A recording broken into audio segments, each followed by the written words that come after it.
President Wingard, there's a line item in the budget that piqued my interest as the chair of the Senate Communications and Technology Committee and the Republican caucus's appointee to the Broadband Development Authority. There is a $5 million line item for community improvement and digital enhancement. Can you talk to me about what that is about, why you are seeking those dollars from the general government operations budget, as opposed to the significant amount of resources that potentially could be coming to the Commonwealth for connecting not only colleges, but minority communities. As we've seen, there is just a myriad of different resources in that infrastructure bill. One is a Connecting Minority Communities pilot program. It talks to $268 million for historically black colleges and universities, as well as minority-serving institutions. There is a large pot of funding in the National Telecommunications and Information Administration, NTIA, in the Department of Commerce for the Broadband Digital Equity Grant Program, with multiple different grants programs to promote digital inclusion and equity for communities that lack the skills, the technology, and the support to take advantage of broadband connection. So help me understand what it does and why you're seeking these dollars out of the general government operations budget as opposed to applying for those federal dollars.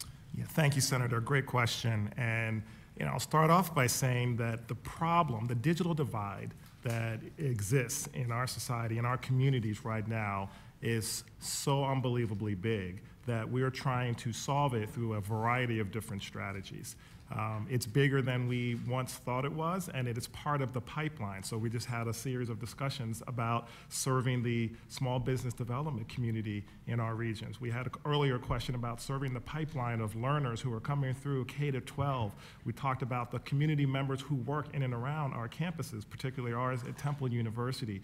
And so the answer to your question is a complicated one, but it is one in which we say we need to solve this problem of being able to help the community be able to access the internet for a whole host of reasons, as you just mentioned, being able to partner with us and take advantage of the resources we have available at Temple University. They need equipment, they need access, they need training to be able to do that. And the problem is so large that there are a series of budgets where we are proposing to be able to make sure that we are attracting resources to be able to satisfy each of these needs. And we still aren't satisfying all the needs that we've assessed, but we are trying to be able to, in a very targeted and strategic way, be able to address the problem. So your question around this particular line item allows us to address that particular need, but we have a whole host of them in the other budget, as you mentioned, which allows us to satisfy those needs. And then we have a whole parking lot of needs where we have not proposed, and we are looking for private sector funding to be able to satisfy that. So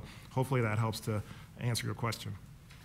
To an extent it does, and I'm sure that I don't want to take the chairman's remarks from him, but he's going to talk to you probably at some point today about the challenges that the Commonwealth faced in terms of our financial position, and would appreciate getting further details, because if in fact there are commensurate federal resources to address all of those needs that you referenced, I would not only encourage but be happy to work with you to access those resources from those federal dollars that we will, we're working on that broadband plan that we look forward to being able to draw down from the federal government and use efficiently and effectively to meet the stated goals of those dollars. So I would appreciate that moving forward, and I thank you for that. Senator, if I could just, I know I don't want to use your time, but I used to be in the Commerce Department, so NTIA was actually under me for a while. And I've been thinking a lot about this question of access, and you're correct, we should be leveraging those federal dollars. That's a key opportunity. But I wanted to point out that the higher educational institutions have a footprint that you should exploit. And it's both an individual one, and we saw some of the digital divide through the schools, right, coming in during COVID. But also the universities are connected through some of the highest bandwidth internet connections there are. And there is, in fact, a statewide research and educational network that's under the auspices of Kimber, which is a collective organization that we're all members of.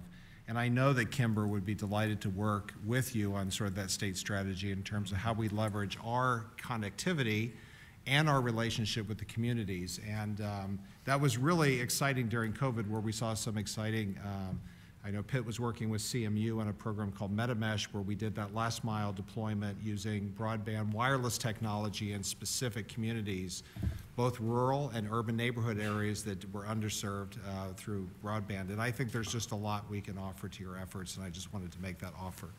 Well, and I certainly appreciate that. And as we endeavor in this process with the Broadband Development Authority and the efforts of the Senate Communications and Technology Committee, we'll appreciate that input. Do I have time for yet another question, or should I seek a second round? Go ahead. Okay. Changing gears just a little bit. In November, President Biden moved to require the COVID-19 vaccine for all federal employees and contractors, as well as any employer with more than 100 employees and any individual working in the healthcare field. So the federal mandate required that if any individual refused to be vaccinated, they would be subject to regular testing.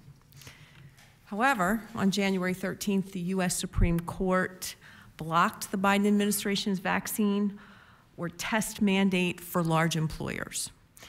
After the Supreme Court's decision, the Biden administration withdrew the COVID-19 vaccine test requirement for, well, the vaccine or test requirement for large employers.